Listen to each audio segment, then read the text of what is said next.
Is there something wrong with me? I spent 2 years traveling full-time, and I haven't made any friends. When I moved into a van, I thought I would spontaneously meet new people and make friends all the time.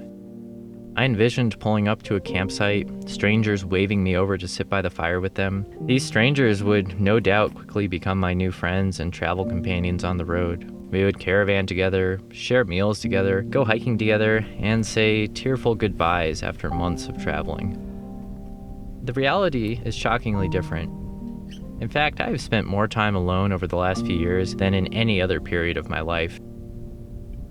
It has left me with a few questions about myself and this lifestyle. Am I doing something wrong? Or is van life inherently lonely? Is the experience of the so-called van life community that we often see on social media a lie? Or am I just consistently in the wrong place at the wrong time?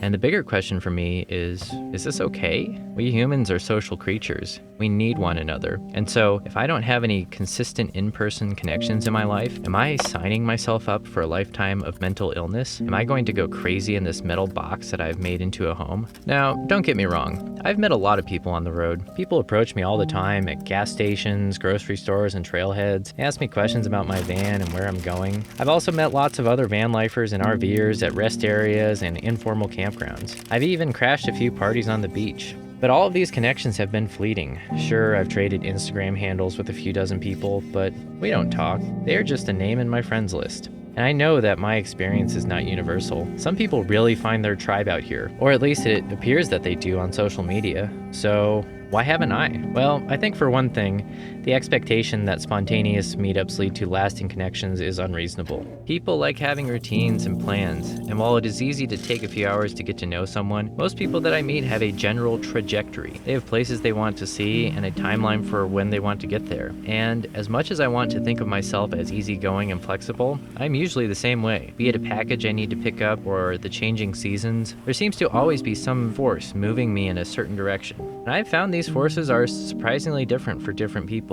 I'm a bit of an outlier in that I prefer colder weather and cannot stand the heat, so I often find myself totally alone in areas that are reportedly quite busy. And of course, lots of organized meetups do exist, but as someone who prefers meeting people individually or in small groups, these kinds of meetups have not appealed to me. So all is lost, right? I am going to go crazy out here.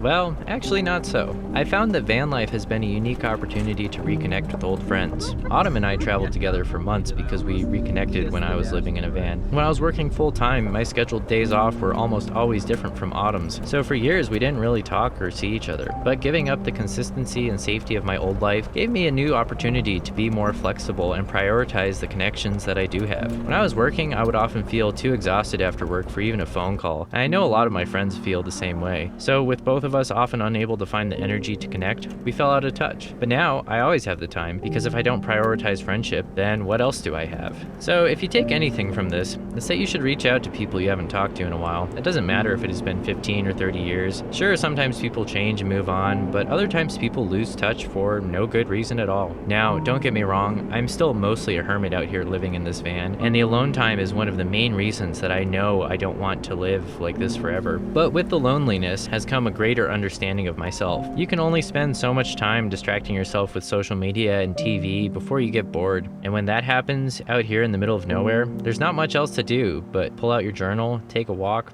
or just sit with yourself. I've never been someone who gets much out of meditation. I know, I probably just need to practice more. But at the end of the day, the solitude of living in a van really forces introspection, which can be uncomfortable at times, but has ultimately made me a lot more comfortable with myself. And it has helped me to stop worrying so much about the judgment of others.